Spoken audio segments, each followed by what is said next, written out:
them being part of the two teams' lineups. Yeah. I'm wondering what Kite's really considering at this point. Yu has never touched the Lunox. The Ruby hasn't been successful for Kite so far. So he's had his hands on fighter gold lanes, but it didn't work. Even the Roger one time. So maybe they will revert to the traditional marksman. The Moscow is still there. Oh, but they go Kimmy mid. Oh. Okay, so they're gonna go with the CC gold lane. So this is why they took out the X-Borg as well. It's not necessarily the Ruby. They already had the gold lane all along. Yeah. But of course, it's really a flex pick, so we could never tell. Edward on the Uranus. Look at how tanky this lineup is for Aurora. That's a lot of front line. Okay. Yeah, so with that being said, there's going to be enough space, enough room for Demon Kite to roam around and do whatever the hell he wants in the jungle. It's just that for Benny Cutie, the hero that we are looking for him is, I don't know. Is he going to go fighter? He has a high tendency of going fighter gold lane. Yeah, right? but you need damage. You need a way to deal with all this. There you go. You talked about damage, right? I really like the way he played the Obsidia yesterday. Very aggressive. Never knew you could use it to ambush players just by hiding in a bush and using the Hunt of Bone. And that was one of the best, if not the best, Obsidia gameplay that we saw in the entire season. Because a lot of teams are 50-50 towards this Obsidia. But and yet, it's, you know, TNC making it work against Twisted yesterday. Yeah. Definitely the late game, the wave management for TNC is what I am going to be paying attention to, considering that they might need to be a bit more farm heavy in their lineup. Aurora, on the other hand, being this very tanky lineup that you see, they can afford to make their presence be felt early on. The Northern Lights looking to showcase everything against the Phoenix Army. Naisu, Leo, gotta take this away, boys. Take it away, we shall. Welcome to the second and final match here for day 2 of the playoffs here, MPL Philippines Season 16. Once again, to join you guys watching and tuning in from around the world, it's me, Naisu and Leo, to take you in on the action. It's Aurora versus TNC Pro Team. Leo, Aurora has been dominant all season long. TNC, they went some distance yesterday. Do you think they have the right ingredients here for game number 1 to go in the belt in favor of TNC? I think they're favored just going into the draft. Looking at this lineup, all you gotta do is win that first 1 or 2 turtles, and then don't even think about the third because they drafted an Obsidia. Benny Cutie needs to farm up. Sure, Chagno's hanging around here, but that's what the CC's built for. Kite is gonna hunker down. Like, I love how they alluded to it and then just went full on through. Oh no, Lancey! Forced to use the flicker. See that? All this while, Kite's just chilling. See that? He's chilling, man. I'm not even afraid for him. He's just a little. He's just a little. He's staying there too. But again, he knows that he can go ahead and get some of that health back again. This is CC. Not to mention, you've got the Brave Smite emblem there too. You're going to be able to go and heal back up. Now, one of the things about it is, again, if you guys missed the performance of Benny Cutie on the Obsidia yesterday, he had a hell of a performance. Again, it was one of those things, a topic of discussion when he locked in the Obsidia. We haven't seen, I feel like, that good of a game from anyone just yet, except for Benny Cutie last night. So maybe if he's able to go ahead and replicate the same thing here, you would be able to say that, yeah, Benny's damn good on the Obsidia, because this would be against a team that is Aurora, who's been #1 and really kind of unstoppable for the season. And this map is the perfect place to do that. Chagno comes through that safely as light runs into him.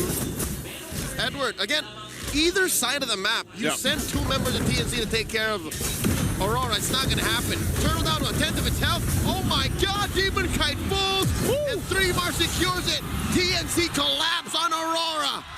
Where'd that come from? I'll tell you now, that's what you call a Phoenix Flash. That's the Phoenix Flash we saw yesterday as well.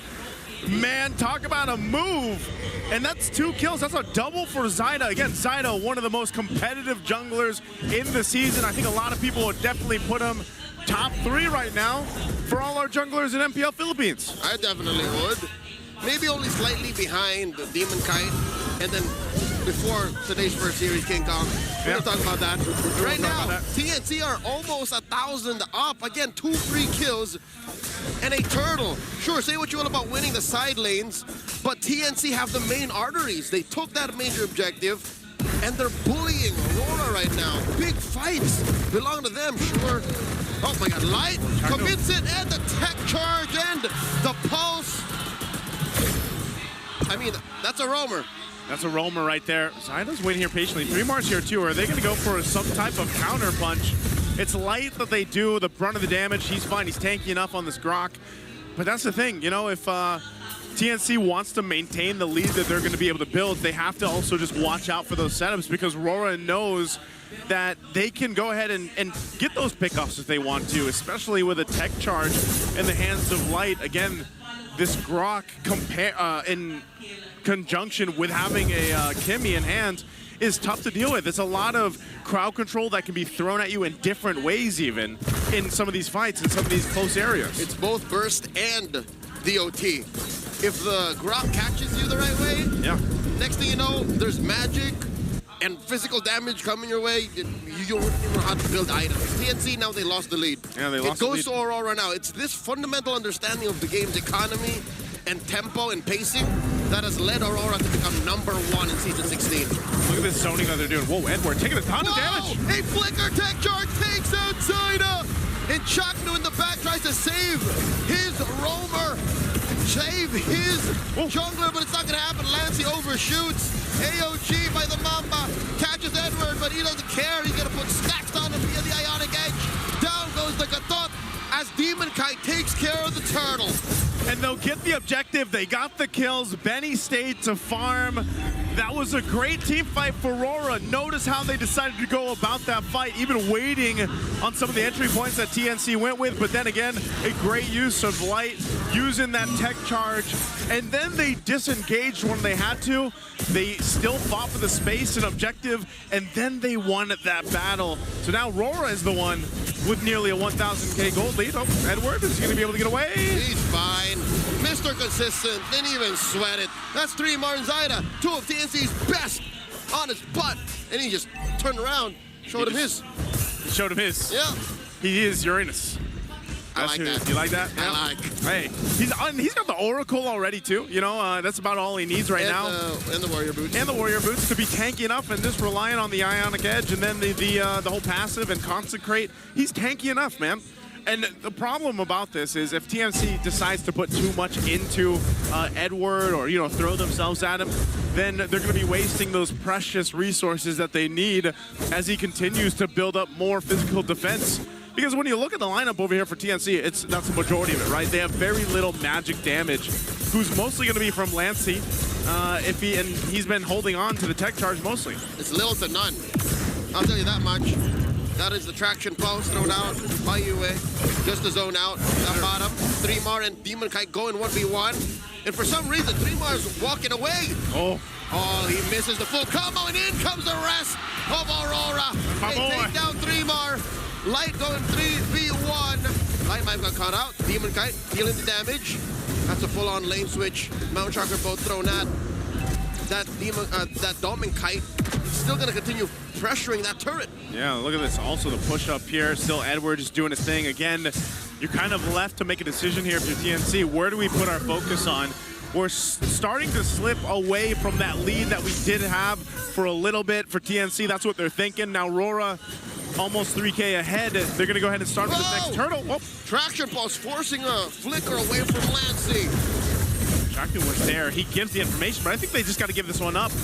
I don't think they have any room to actually contest this. And now on the run. Oh my God, Lancey tech charge back. And that was post-turtle take. UA dealing a lot of damage on Zyda. The flicker, the tech charge, Zyda falls once more. The only thing TNC can do is send Benny over to the long lane and say, Benny, just farm up.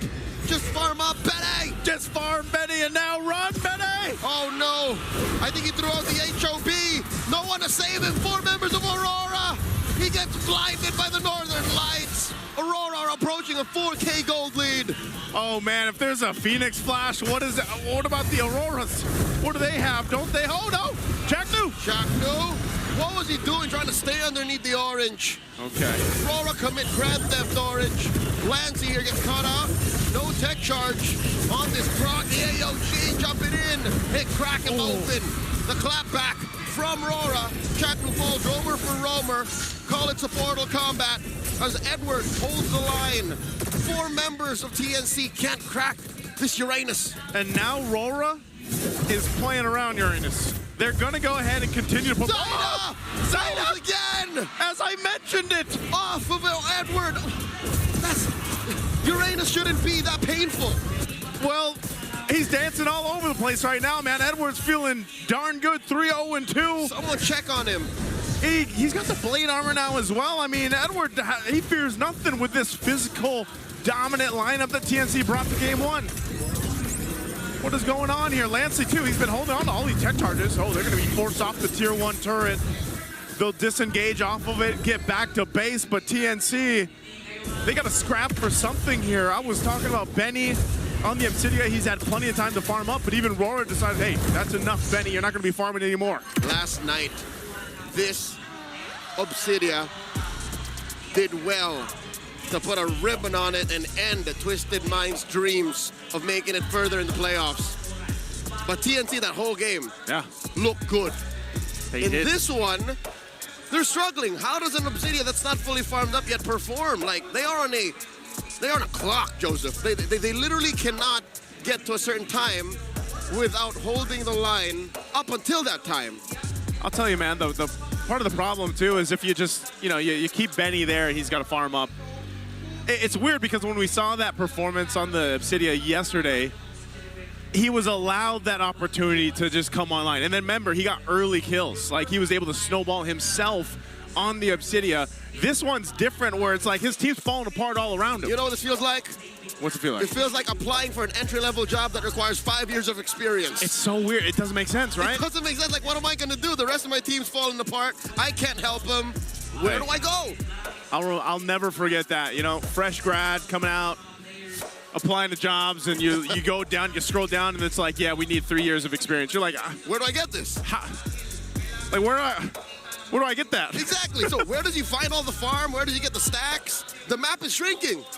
Oh, man, that's, for Benny in that case, it's almost like you do just have to kind of wait for your team to get back in form. You're falling further and further behind. I mean, you look at this and you're like, man, we're facing down a massive deficit already at this point in the game. All right, fortunately, they have a Gatot Kacha to hold the line. They have a Mount Shocker to provide vision to see exactly where there are hostiles.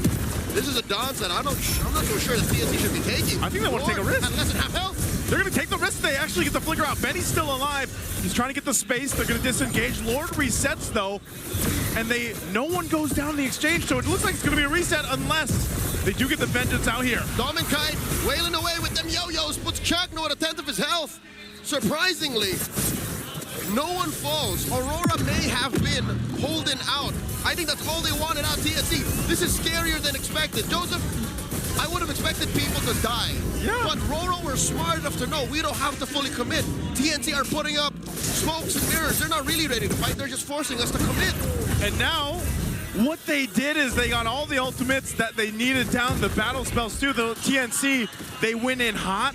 They ran out so quickly, man. The fire ran out. It's a stroke of genius. Again, they could have forced themselves to fight and get kills. I think TNC were expecting that. But Roro one-upped them and said, no, sir.